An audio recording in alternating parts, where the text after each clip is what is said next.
Assalamualaikum warahmatullahi wabarakatuh. Terima kasih telah berkunjung ke channel Batak Muslim. Dalam Islam, Nabi Isa tidak disalib, tetapi yang disalib adalah orang yang digantikan, yang diserupakan dengan Nabi Isa.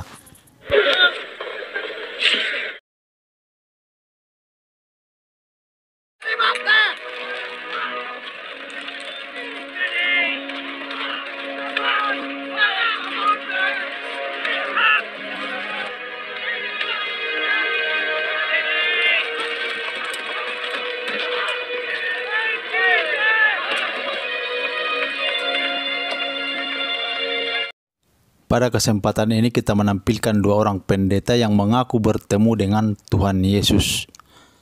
Salah satunya adalah Daud Tony.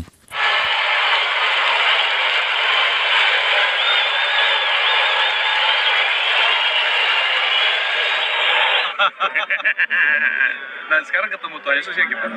Nah waktu pertama ketemu Tuhan Yesus itu tahun 93 ya. Itu lubang pakunya ada di sini.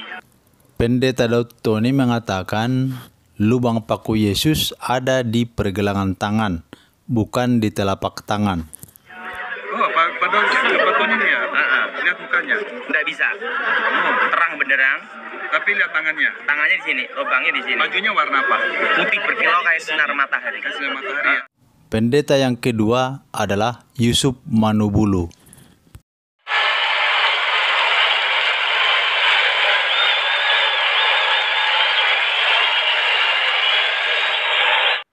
Saya tidak berani lihat muka Tuhan.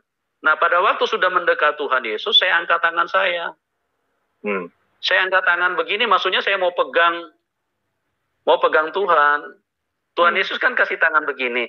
Maksudnya saya mau pegang tangan Tuhan. Cuma waktu saya angkat tangan begini, saya punya tangan ini tangan ini, Pak. Jari tengah ini. Langsung tembus di lubang paku Tuhan. Pastor Yusuf Manubulu mengatakan lubang paku Tuhan ada di telapak tangan Yesus, bukan di pergelangan. Pas tembus. Jadi saya punya jari ini pas dengan lubang paku Tuhan. Saya tunjuk, saya angkat begini langsung masuk di situ. Sekarang giliran Pendeta Esra Soru menjelaskan.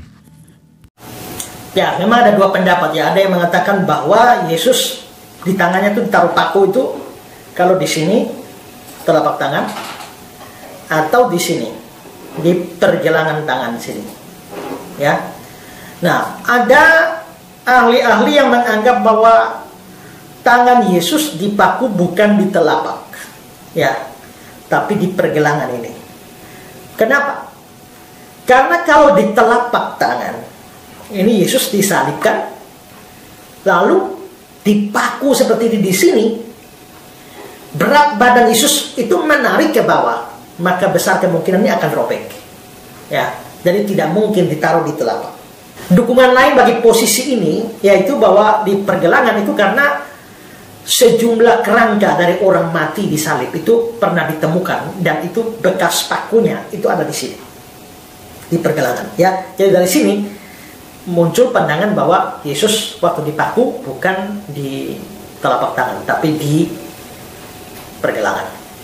Ya, biarpun menarik ya, tapi ada juga yang mengatakan bahwa tidak, pakunya itu di telapak tangan. Lalu terus bagaimana dengan masalah tadi berat badan Yesus itu bisa menarik turun dan itu membuat robek.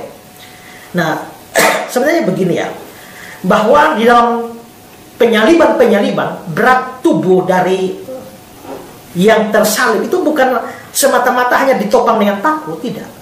Tapi juga diikat dengan tali. Diikatkan pada tiang horizontal dari salib itu. Sehingga berat badan itu ditopang dengan tali itu. Sehingga paku kalau menancap di telapak tangan juga, itu tidak harus menyebabkan dia tubuhnya jatuh ke bawah.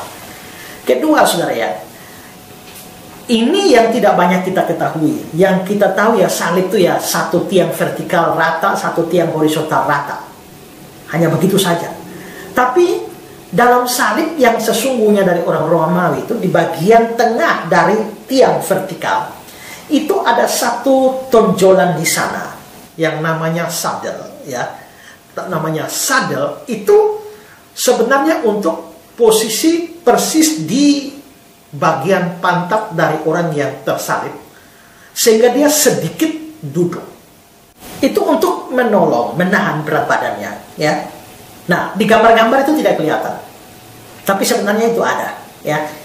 Ada dua orang pendeta yang kita kutip di sini mengaku bertemu dengan Tuhan Yesus. Tetapi mereka berbeda pendapat tentang lubang paku Tuhan Yesus. Pendeta Daud Tony mengatakan lubang paku ada di pergelangan tangan. Sementara pendeta Yusuf Manubulu mengatakan lubang paku ada di telapak tangan. Dalam hal lubang paku pun mereka berbeda pendapat. Kalau pendeta Esra Soru masih bisa dimaklumi, karena dia mengaku tidak bertemu dengan Tuhan Yesus. Dia berpendapat menurut teori-teori yang dia baca, yang dia pelajari.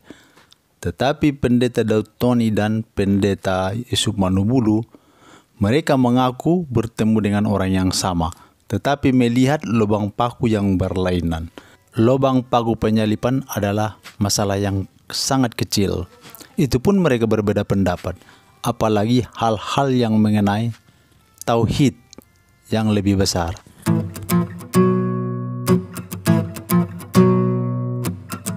Tapi kenapa manusia selalu berbohong?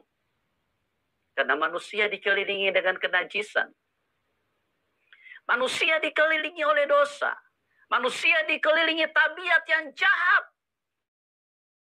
Terima kasih sahabat-sahabat telah menonton channel Batak Muslim sampai selesai.